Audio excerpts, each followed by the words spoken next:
नमस्कार दर्शकों, जेके प्राइम में आपका स्वागत है और मैं हूं विनोद कुमार। बाबा बर्फानी के भक्तों के लिए आज एक बड़ी खुशखबरी है। यात्रा जो वार्षिक यात्रा है 2021 की, श्री बाबा बर्फानी की यात्रा, श्री अमरनाथ यात्रा जो है वो 28 जून से शुरू होगी और 22 अगस्त तक चलेगी।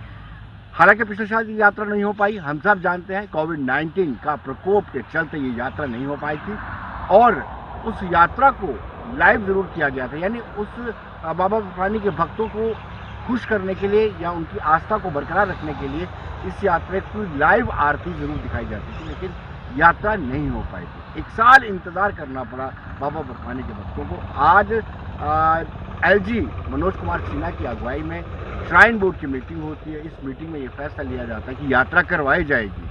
हम सब जानते हैं कि कोविड-19 अभी खत्म नहीं हुआ है, केसेस आहिस्ता आहिस्ता रफ्ता रफ्ता बढ़ रहे हैं।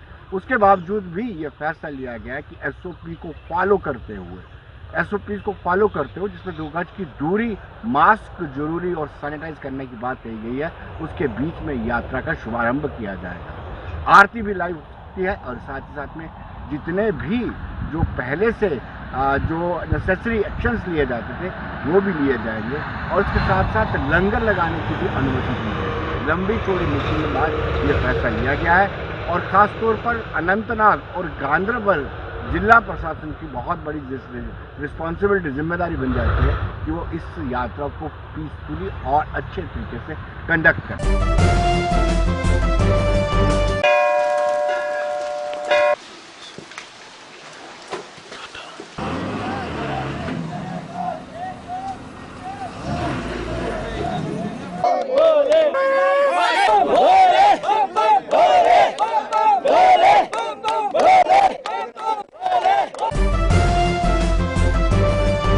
2021 के लिए अमरनाथ यात्रा की जो तिथियों की घोषणा हुई है 28 जून से लेकर के 22 अगस्त तक, हम उसका बहुत बहुत स्वागत करते हैं।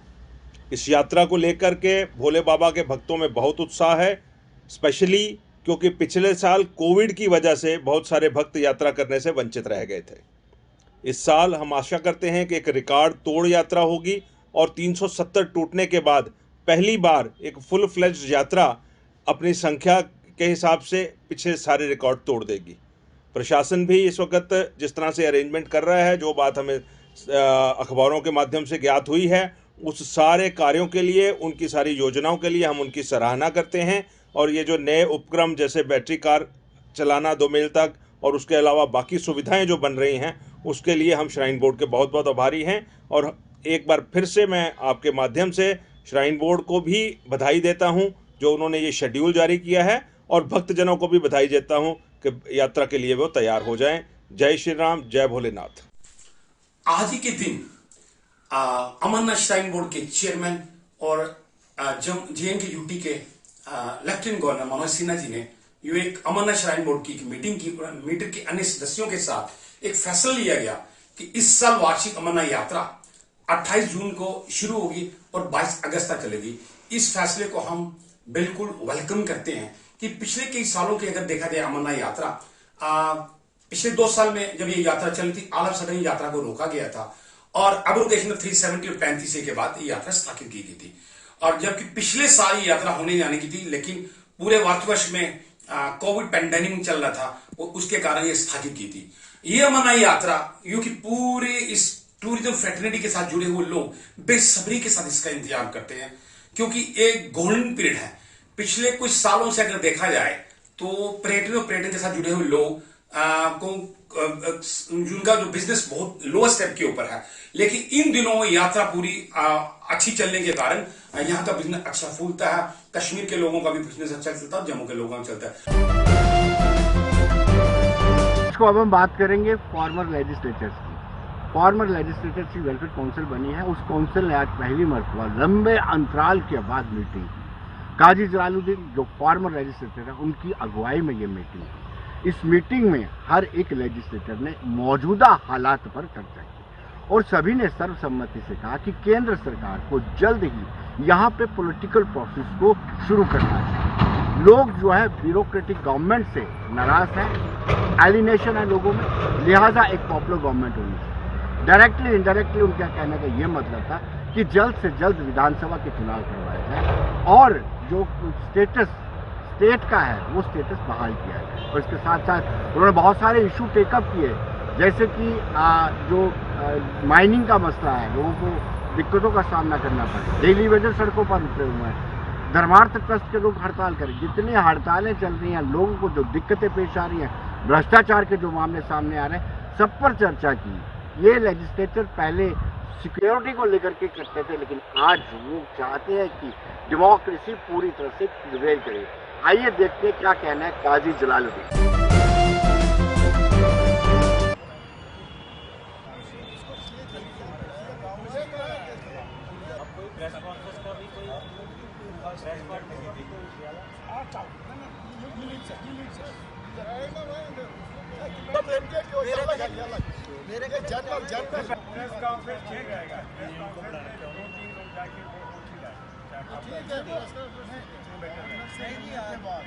आज हमारी एक meeting x-legislative welfare council Jammu Kashmir की मुनक्कद हुई, जिसमें मेरे कोर ग्रुप के साथी मौजूद थे। उसमें मुत्फिका तौर ये फैसला हुआ कि हम अपने मुश्किलात और मुतालबात जो हैं वो जनाब लेफ्टिनेंट गवर्नर साहब के सामने रखें और उम्मीद रखते हैं कि उन पर अमल आवरी हो। नंबर 1 कि रियासत में हम चाहते हैं कि सियासी अमल जो है उसमें तेज़ी लाने की ज़रूरत है और उसमें सबसे किरदार जो है वो एक्स-लेजिस्लेटर का है। उनकी तवज्जो देने की ज़रूरत है, उनकी खिदमत को अमल में लाने की ज़रूरत है। अफसोस की बात तो ये है कि यहाँ पे सिक्योरिटी जो है, जिनको ज़्यादा खतरा है एक्स-लेजिस्लेटर का, उनसे सिक्योरिटी वापस ली गई है। हम चाहते हैं कि उनको जिनसे वापस ली गई उनको सिक्योरिटी वापस दी जाए। यहाँ बेरोज़गारी का मसला है, बेकारी का मसला है, यहाँ उसकी तरफ तवज्जो देने की ज़रूरत है। यहाँ जो ये डेली वेजर जो रोज़मर्रा हड़ताल करते हैं, सड़कों पे हैं, उसकी तरफ तवज्जो देने की ज़रूरत है। और महंगाई जो मतलब डीजल को ले लें, पेट्रोल को ले लें, उसकी जो बड़ी महंगाई है तो उसकी तरफ तवज्जो देने की ज़रूरत है। यहाँ जो मटेरियल है, बिल्डिंग मटेरियल, वो पंजाब से आता है और यहाँ जम्मू वाले बेकार बैठे हैं।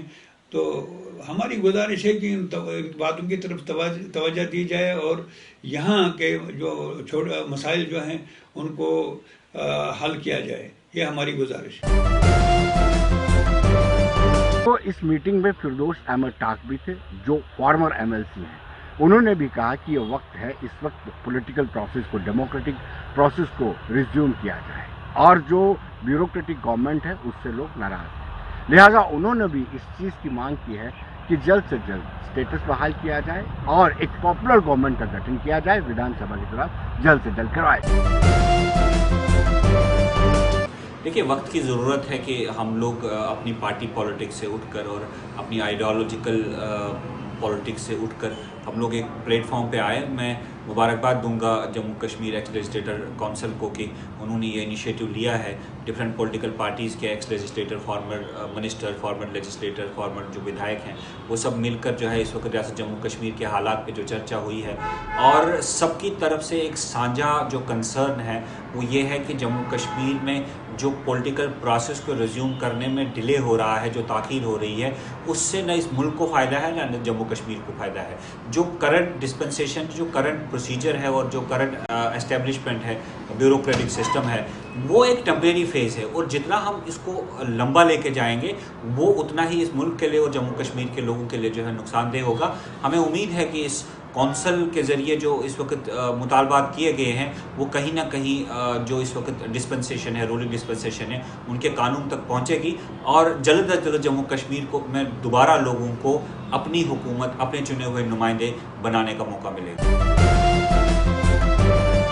दर्शकों, हम सब जानते हैं कि सिद्धरा एरिया में काफ़ी सारे रेस्टोरेंट्स को बंद कर दिया गया है और ढाबों को भी बंद कर दिया गया है।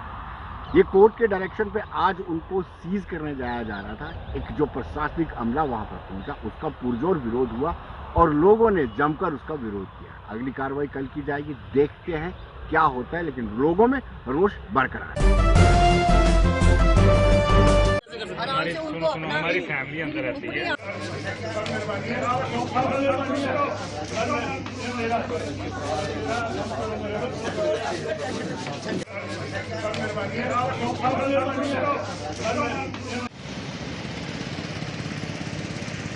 अफसरों को पैसा चढ़ा हुआ ऊपर, इसीलिए हमारे ऊपर आज एक्शन हुआ है। एक साल आगे इधर देख ले, सिविल में आगे देख ले, अगर कोई चीज लगती है वो जड़ा कोई करता है, जड़ा जिससे लगती है उसको फांसी दे दो।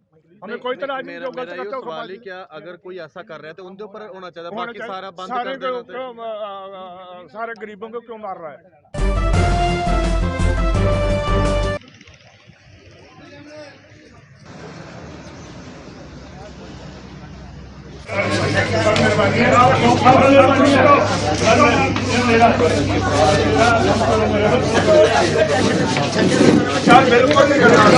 सर स्टे ऑर्डर है 328 पे, हम सीलिंग कर रहे हैं 8-1 में इलीगल कंस्ट्रक्शन। 8-1 का नोटिस दिया गया हमें पहले? 8-1 का नोटिस नहीं होता। क्या 8-1 का नोटिस दिया कोई पहले?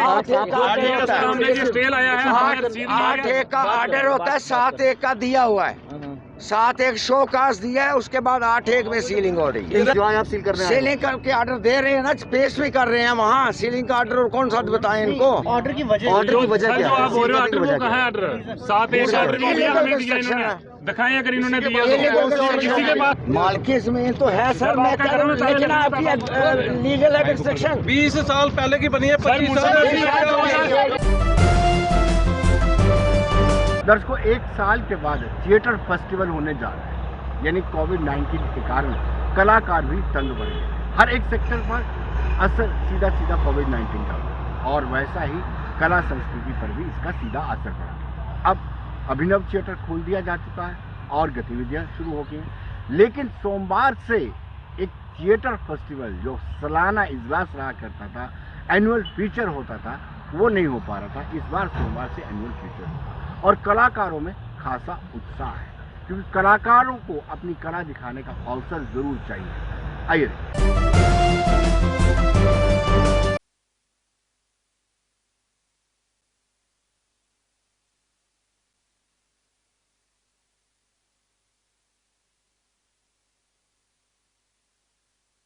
पहली बात तो ये है कि कोई बहुत बड़ा लंबा अरसा नहीं है जब ये थिएटर फेस्टिवल होने जा रहा है। मात्र लास्ट ईयर में सबको मालूम है कि कोविड की वजह से जो प्रोटोकॉल है वो करना था और सभी एक्टिविटीज़ बंद थी। सो देयरफॉर वो हमारी ये एक्टिविटी भी बंद थी। लेकिन अब इस ईयर तो जो है हम इसको कर रहे हैं। 15 नाटक इसमें हैं, हिंदी के हैं, डोगरी के हैं, पंजाबी के हैं। और ये फेस्टिवल जो है 15 मार्च को यानी परसों स्टार्ट होगा, शुरू होगा और 29 को ख़त्म हो जाएगा। रोज़ शाम को 5 बजे यहाँ पे मैं आपके इस चैनल के माध्यम से सभी जो नाटक के प्रेमी हैं, नाटक देखना चाहते हैं, एक्टिविस्ट हैं, कलाकार हैं, राइटर हैं और हमारे सीनियर सिटीजन्स हैं जिनको ये पसंद है ये विधा, तो वो ज़रूर लोकल टैलेंट जो हैं, यहाँ के ग्रुप्स जो हैं, रोज़ का एक नाटक शाम को अभिनव थिएटर में, समय फिर बता रहा हूँ 5 बजे आप आइए और इनको मतलब थोड़ा सा प्रोत्साहन कीजिए, क्योंकि ये लोकल थिएटर ग्रुप्स हैं। एमेच्योर थिएटर ग्रुप्स का फेस्टिवल है, लेकिन इसका मतलब ये नहीं है कि एमेच्योर तरीका है। तरीका इनका जो है वो टोटली प्रोफेशनल है। और मैं आपको ये बता दूं कि ये सीधे नाटक नहीं आ रहे हैं करने के लिए। एक प्रोसेस लंबा प्रोसेस है कि पहले आप स्क्रिप्ट्स लेते हैं, फिर उसके बाद वो स्क्रिप्ट रिव्यू होती है, फिर उसके बाद उनको रिहर्सल्स के लिए बुलाया जाता है। रिहर्सल के लिए भी एक्सपर्ट्स हैं और जो स्क्रिप्ट्स होती है उसके लिए भी एक्सपर्ट्स हैं। और जब फाइनल होने जा रहा है 15 को, तो उसके लिए भी हमारे एक्सपर्ट्स जो हैं वो देते हैं। और हम इनको 50,000 रुपया एक नाटक का करने का देते हैं। और इसी तरह से बाकी दूसरे वार्ड भी हैं, जैसे कोई भी फर्स्ट प्ले आता है तो उसको 15,000 रुपया और सेकंड प्रोडक्शन जो है उसको 10,000 रुपया। इस तरीके से इनाम है। बेस्ट एक्टर है, बेस्ट एक्ट्रेस है, बेस्ट कास्ट्यूम्स है, बेस्ट लाइट्स हैं, बेस्ट सेट है। तो इस तरह के और भी इनाम जो हैं यहाँ हम देते हैं। बच्चों का एक इनाम है, छोटे बच्चों का, बेस्ट चाइल्ड आर्टिस्ट जिसको बोलते हैं। दर्शकों, इस फेस्टिवल को लेकर के खासा उत्साह है। कलाकारों के अलावा जो एकेडमी है, एकेडमी के लोगों में भी उत्साह है। जो लंबे समय से अभिनव थिएटर के रखरखाव का काम करते हैं वो भी 1 साल तक इंतज़ार करते हैं। यानी हर एक सेक्शन को इस फेस्टिवल को लेकर के खासा उत्साह नजर आ रहा है। सुना है ये पिछले नाटक को ही, जो पिछले वर्ष जो होना था वो नहीं हो पाया था, तो उसी को कैरी फॉरवर्ड कर रहे हैं। यानी जम्मू के दर्शकों को एक और नाट्य उत्सव भी देखने को मिलेगा। तो पहली बात खुशी की बात है कि हम कोविड से थोड़ा उभर के बाहर आए हैं। पिछले वर्ष तो कोई भी गतिविधि नहीं हो पाई थी। इस वर्ष नाट्योत्सव हो रहा है और 15 नाट्य संस्थाएं जो हैं वो पूरे जोश के साथ इस समय नाट्योत्सव की तैयारियां कर रही हैं। रिहर्सल में भी मैंने देखा, रिहर्सल दिखाने के लिए जो जोश कलाकारों में दिख रहा था, उससे लगता है कि नाट्योत्सव अच्छा रहेगा। फिर कोई चीज़ बुरी नहीं होती, हम लोगों को कोशिश करनी चाहिए। जैसे जम्मू के लोगों को पता है कि नाट्योत्सव होने जा रहा है, तो उनका भी फ़र्ज़ बनता है कि जो कलाकार इतने वर्षों से मेहनत कर रहे हैं, इतनी मेहनत करके आप लोगों तक कुछ पहुंचाना चाहते हैं, तो हमारा भी फ़र्ज़ बनता है कि हम ऑडिटोरियम में आएँ, अभिनव थिएटर में आएँ, नाटक देखें। अच्छा बुरा तो चलता ही रहेगा, लेकिन कलाकार को तालियों का इंतज़ार होता है और तालियों के लिए दर्शक का होना ज़रूरी है। देखिए सिंह साहब, बात ऐसे है कि मंच जो है ना, वो हर दिन नया होता है। आप एक नाटक को चाहे 30 बार खेल चुके हों, लेकिन हो सकता है 31वीं बार जब खेलने जाएं तो आपसे वो परफॉर्मेंस ना निकले जो पहली बार हुई हो। तो कलाकार हमेशा मेहनत करता है, उसकी मेहनत जो है वो कैसी रही, लोगों को कैसा लगा, ये तो आने वाला समय ही बताएगा। उम्मीद है कि अच्छा रहेगा, और ये अच्छा तभी रह सकता है जब कलाकार को हौसला अफजाई मिलती रहे। और मैं कहूँगा कि नाट्योत्सव सिर्फ हमें नाट्योत्सव तक ही सीमित नहीं रहना है।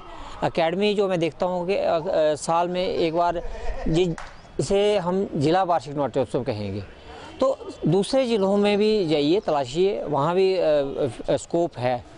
उनको भी अगर मौका मिले तो हमारे 10 ज़िलों से 10 नाटक यहाँ से, अगर 10 मतलब फेस्टिवल यहाँ हो, 10 नहीं तो चलो 5 फेस्टिवल यहाँ हो, 5 श्रीनगर में हो, कश्मीर में हो, फिर 5 में से जो बेस्ट निकले उनका एक स्टेट फेस्टिवल हो जाए। लेट के 10 नाटकों का ही फेस्टिवल, स्टेट लेवल का फेस्टिवल हो जाए। उनमें से जो 3 नाटक जो हैं वो अगर अच्छे निकल जाते हैं, 3, 4, 5 नाटक जो अच्छे निकलते हैं, लगता है आपको कि आपके स्टेट का नाम रोशन कर सकते हैं, आपका एक दृष्टिकोण दुनिया तक पहुंचा सकते हैं, तो उन 5 नाटकों को पूरे वर्ल्ड में घुमाइए, पूरे देश में घुमाइए, उससे आपके रंगमंच को पहचान मिलेगी। एक संस्था जो है वो करती रहे और वही हर जगह घूमती रहे, वही हर जगह जाती रहे, उससे काम नहीं चलेगा। हमें कोशिश करनी है हर जगह कंपटीशन पैदा करने की। जितना ज़्यादा कंपटीशन होगा उतने अच्छे रिजल्ट्स आएंगे। दर्शकों, कलाकारों की माने तो 1 साल बड़ी मुश्किल से उन्होंने काटा है। सरकार की तरफ से भले ही 9-9 हज़ार रुपया उनको मिला है, लेकिन उससे बावजूद भी जो सराहना की वो उम्मीद रखते हैं, वो सराहना नहीं मिल पाती। दूसरी ओर क्लब को वंचन के लिए 50-50 हज़ार रुपया भी मिलता है। तो कहीं ना कहीं अब कलाकार उत्साहित हैं और खुश हैं कि सोमवार से ये शुरू होगा, और इस फेस्टिवल को लेकर के जो अधिकारी हैं, पदाधिकारी हैं, वो भी थोड़े संतुष्ट नजर होने जा रहा है, तो जो कि 15 से शुरू है। तो कलाकारों का बहुत सारा उत्साह है, क्योंकि इतने समय कोविड की वजह से कोई कार्यक्रम नहीं हुआ, थिएटर फेस्टिवल हम लोग नहीं कर पाए थे।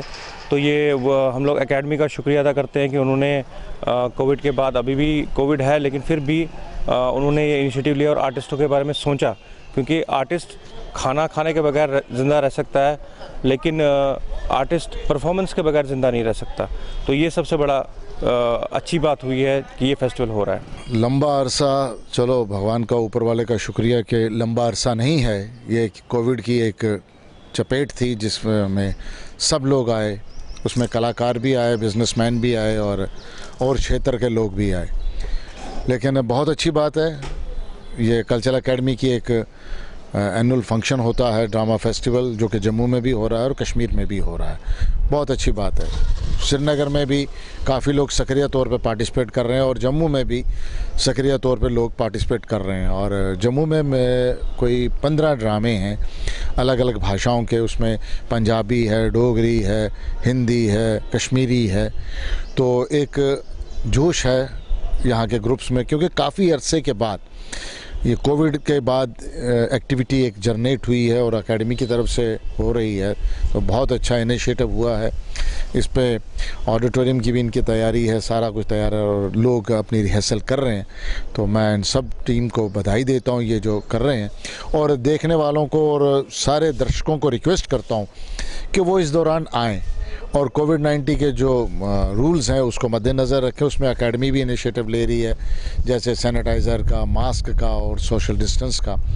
तो आके उसी चीज़ों को, कोविड को मद्देनज़र रख के रूल्स को, तो लोगों का ड्रामा देखें और पसंद करें और आर्टिस्टों को इनकरेज करें। पूर्व एमएलसी रमेश अरोड़ा ने डीडीसी सदस्यों को धैर्य बरतने की सलाह दी।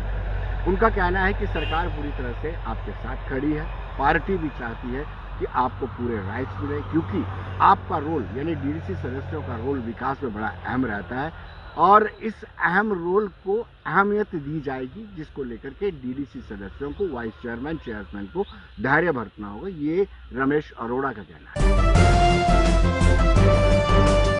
उन्होंने भी इस विषय पर विचार करने के लिए कहा। लोगों को भी ये समझना चाहिए कि इस सारी व्यवस्था, मुझे लगता है कि अभी हाल ही में डीडीसी मेंबर्स के चुनाव हुए हैं। इस प्रदेश के लिए नया प्रोसेस ज़रूर है और पहली बार इस प्रकार इंट्रोड्यूस हुआ है। डीडीसी के मेंबर ने अपना विचार, अपना रोष व्यक्त किया है पावर्स के लेकर। मुझे लगता है कि एडमिनिस्ट्रेशन उसके ऊपर सीरियसली, वो एलजी साहब से भी मिले हैं, एडमिनिस्ट्रेशन उसके ऊपर सीरियसली सोच रही है।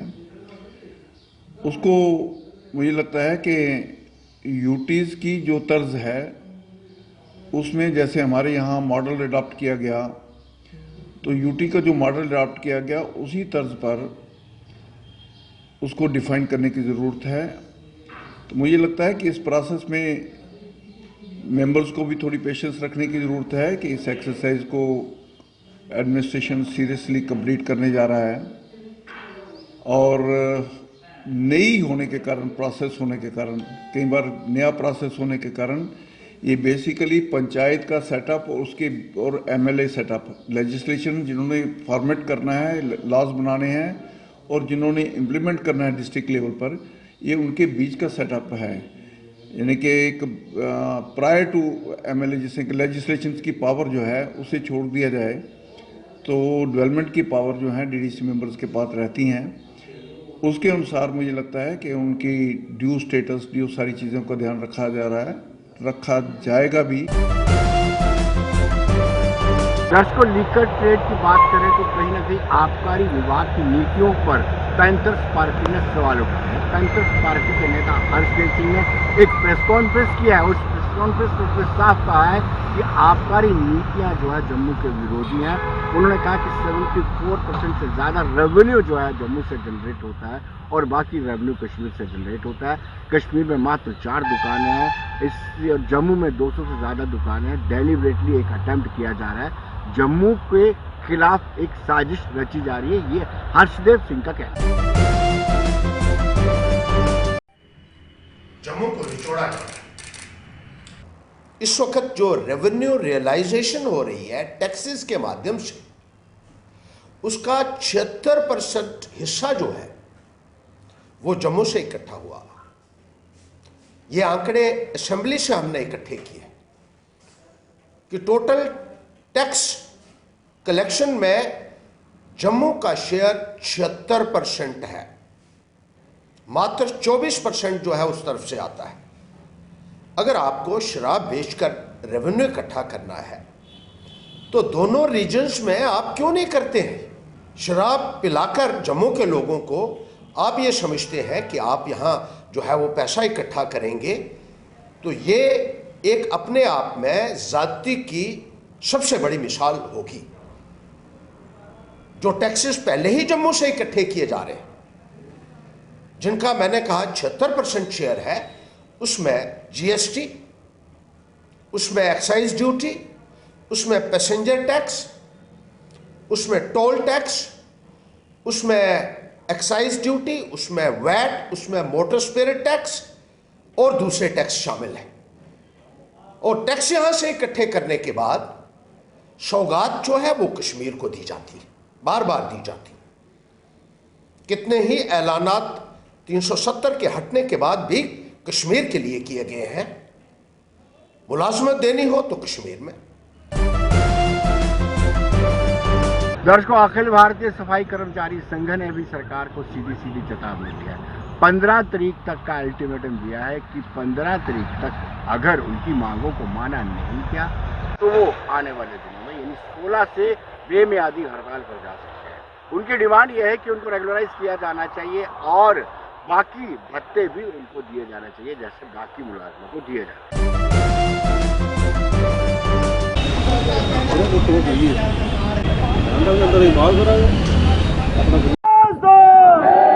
हम शीन कर लेंगे, हम शीन कर लेंगे,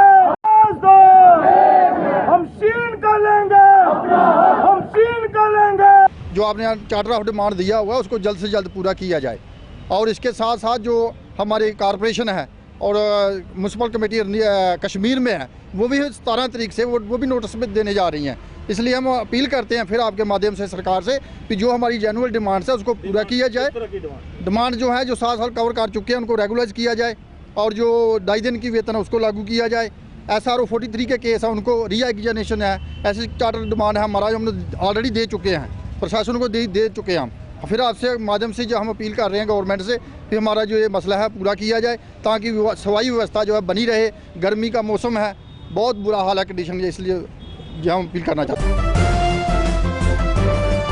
दर्शकों, सफाई कर्मचारियों को ये भी मानना है कि बार बार सरकार से आग्रह करने के बावजूद भी उनकी सुनवाई नहीं हुई। उन्होंने कहा कि कई मरतबा सरकार को इस बाबत रिटर्न में भी दिया गया, कई मरतबा सरकार को ये भी कहा गया है आंदोलन करके हड़ताल करके पूरा भी फेंक करके बताया गया, लेकिन सरकार मान नहीं रही है। लेकिन इस बार सफाई कर्मचारी निर्णायक लड़ाई लड़ने के मूड में है और वो चाहते हैं कि आखिरी लड़ाई अच्छे तरीके से लड़ी जाए और शायद इस संघर्ष को लेकर के वो पूरी तरह से तैयार भी है। और जो सरासर जो नाकामी जो एडमिनिस्ट्रेशन की रही है कि सफाई कर्मचारी जो है वो इस माहौल में स्ट्राइक पर जाना नहीं चाहता था, लेकिन सफाई कर्मचारी को जो है मजबूर किया गया स्ट्राइक पर जाने के लिए। और आज 13वें दिन भी प्रशासन की तरफ से और सरकार की तरफ से कोई मैसेज नहीं है कि सफाई कर्मचारियों के साथ कोई बातचीत करके उनकी स्ट्राइक को जहाँ तो खुलवाया जाए, जहाँ उनके लिए जो कोई उनके जो कार्य हैं उन पर कोई वर्क किया जाए, जैसा कि उनका मिनिमम वेजेस जो है वो उसको लागू किया जाए और परमानेंट जो है उनको जो 7 साल कवर कर चुके हैं उनको परमानेंट किया जाए। तो गुजारिश रहेगी सरकार से यही, और ख़ास करके हमारी LG सरकार से ये अपील रहेगी कि आने वाले दिनों में जो जैसे कि गर्मी का माहौल जो बढ़ रहा है, कहीं ऐसा ना हो कि जब जम्मू कश्मीर और कॉरपोरेशन ये भी दोनों जो म्यूनसिपल कमेटियाँ कौंसिल है ये भी स्ट्राइक पर चली जाएंगी अगर, तो आप लोगों को बड़ी दिक्कत परेशानी होगी, शहरदारों को बड़ी दिक्कत परेशानी आएगी इसमें, क्योंकि आने वाले दिनों में गर्मी का माहौल ऐसे तेज़ी से बढ़ रहा है कि कूड़े के ढेर में जब बदबू उठती है तो उसके पास खड़े होना क्या उसके पास से निकलना भी बड़ा मुश्किल हो जाता है। तो मैं गुजारिश मेरी रहेगी सरकार से यही कि जल्द से जल्द इनके लिए कोई अच्छा निर्णय लेके इनकी स्ट्राइक को जो है वो खुलवाया जाए। पूरा का पूरा जो सफाई व्यवस्था उसको बंद कर रखा है, क्योंकि हमारी काफ़ी देर से ये डिमांडें चल रही है, क्योंकि 25-25 साल हो गए हमारे सफाई कर्मचारियों को आज भी कैजुअल पर काम करते हुए। हमने प्रशासन से कई बार ये डिमांड की है कि हमारे सफाई कर्मचारियों को जल्द से जल्द परमानेंट किया जाए। और जैसा कि यूटी बने हुए कम से कम 1.5 साल से ऊपर हो चुका है, आज तक एम्प्लॉयज़ को जो है यूटी की मिनिमम वेजेस नहीं दिए गए। तो हम सरकार से अपील करते हैं मिनिमम वेजेस और एम्प्लॉयज़ को परमानेंट करना, ये जल्द से जल्द करें। उसके साथ साथ जो सफाई कर्मचारी हमारे परमानेंट है उनका 2.5 डेज़ का वेतन काफ़ी देर से 2012 से एक ऑर्डर हुआ था, 2012 से लेकर आज तक वो हमारा वेतन जो है वो रोका गया है। उसके साथ साथ हमारे सफाई कर्मचारी जो है उनकी रीऑर्गेनाइजेशन के लिए कहा गया है कि सफाई कर्मचारी एरिया बढ़ चुका है, लेकिन सफाई कर्मचारी आज तक नहीं बढ़ाए गए हैं। हमने एडमिनिस्ट्रेशन से ये बार बार गुहार लगा रहे हैं कि एरिया बढ़े हैं और एम्प्लॉयज़ को भी बढ़ाया जाए, उनकी रीऑर्गेनाइजेशन की जाए। इसको बने रहिए देश दुनिया की खबरों के लिए और मुझे दीजिए इजाजत। नमस्कार।